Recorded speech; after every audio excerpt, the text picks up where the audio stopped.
Hello, P5. Welcome again in our Math 5 class, and this is Miss Claire. We are still in chapter 7 about time, and let's continue this lesson.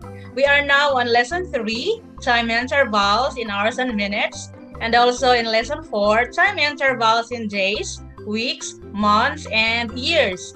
So in these lessons, you will learn on how to calculate time intervals using the 24-hour clock and also to calculate time intervals in days, weeks, months, and years. Okay, P5, are you ready? Come on, let's start. Let's start with time intervals in hours and minutes. Time intervals means the amount of time between two given points of time. For example, I have here two clocks. Both of these clocks are in the morning. So we have the start time and the end time.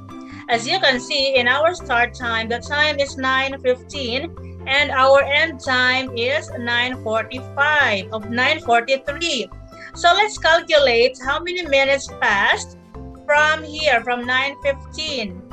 As we can see, the minute hand moves from number 3 to number between 8 and 9.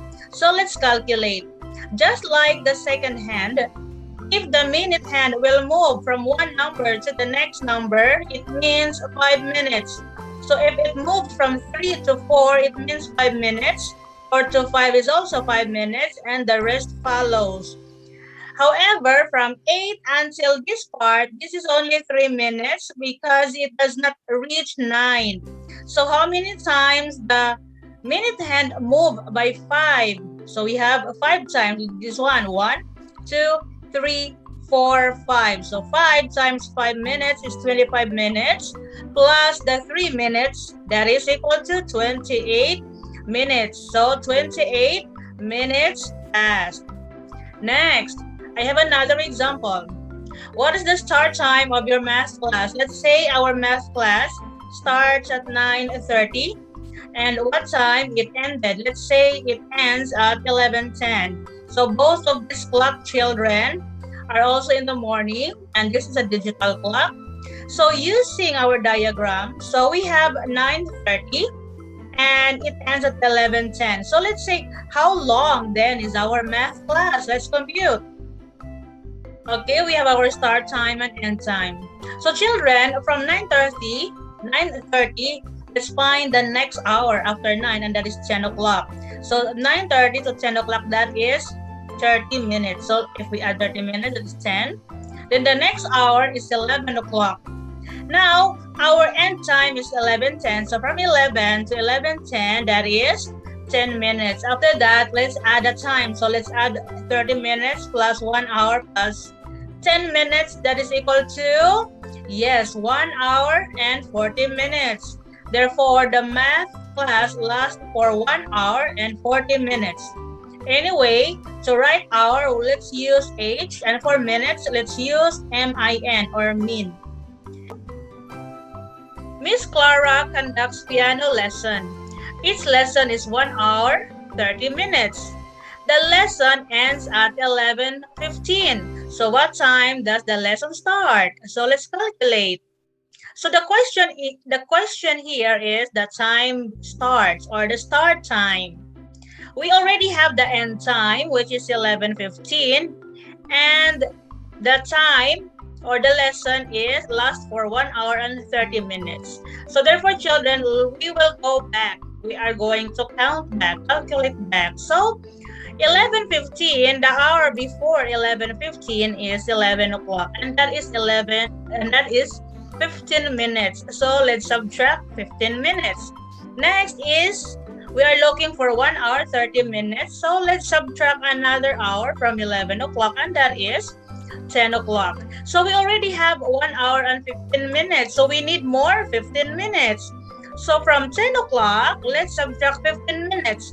So what is 15 minutes before 10 o'clock? Yes, that is 9:45. So therefore, the lesson starts at 9:45. Another example, an examination started at 8:15. Andrea finished it in 66 minutes. Ella finished at 9:10. So who took earlier to finish the examination? So we all know that Ella finished at 9:10. So we need to calculate what time Andrea finished. So using our diagram, so that test started at 8:15. And Andrea finished it in 66 minutes. So we will add 1 hour. An hour after 8:15 is 9:15. Then we will add another 6 minutes because we need 66 minutes. So 9:15 plus 6 minutes is 9:21. So this is the time that Andrea finished.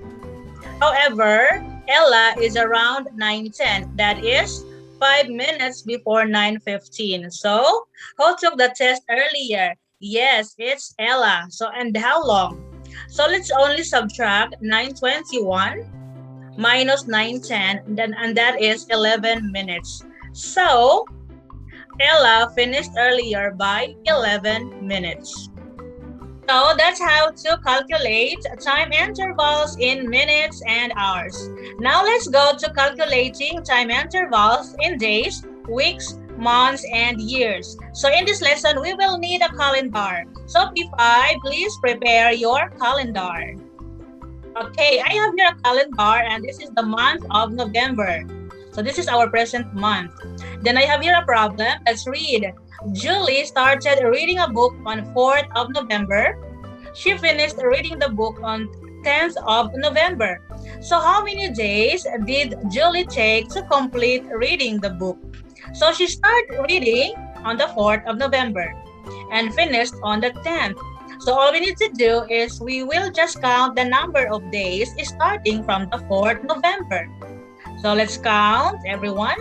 So we have 1, 2, 3, 4, 5, 6, 7. Okay, so Julie took 7 days to complete reading the book.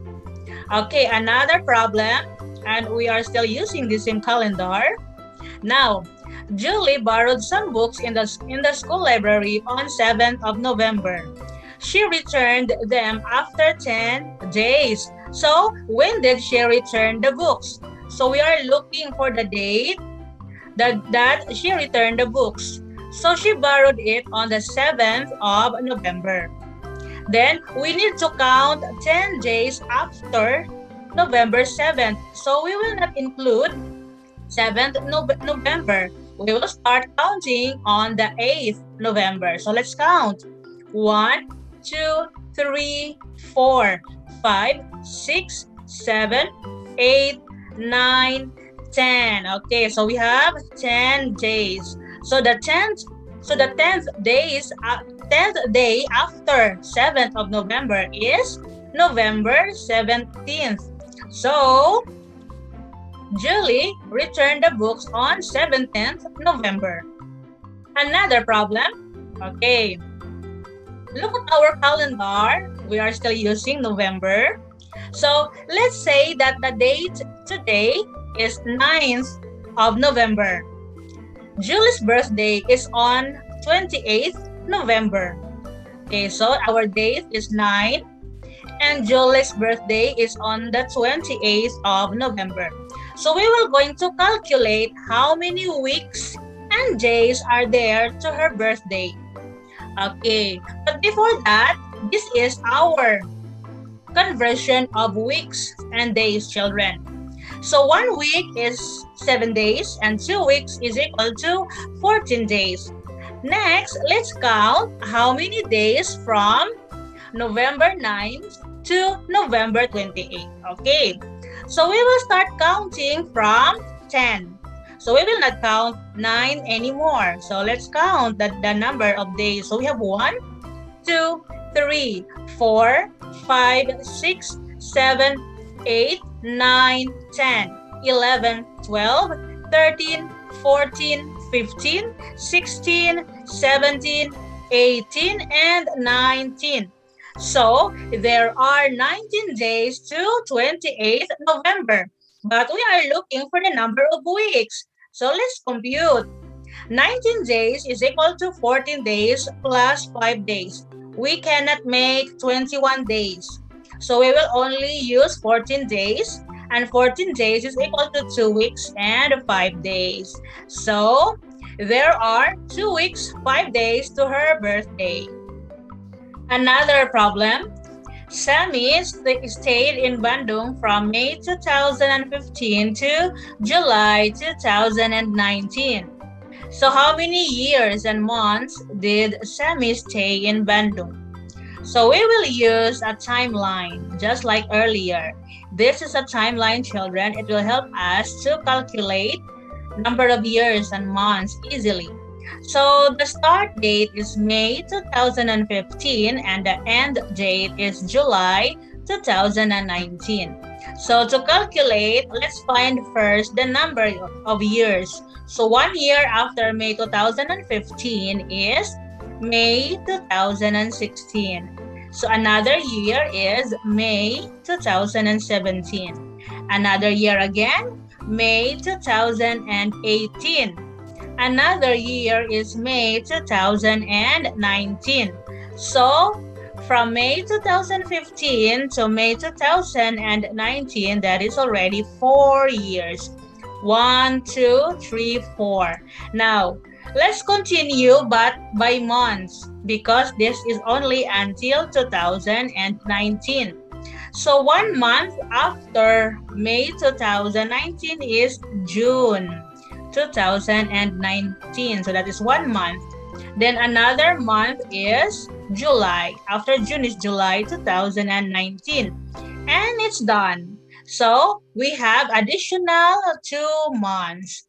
So we have 4 years plus 2 months.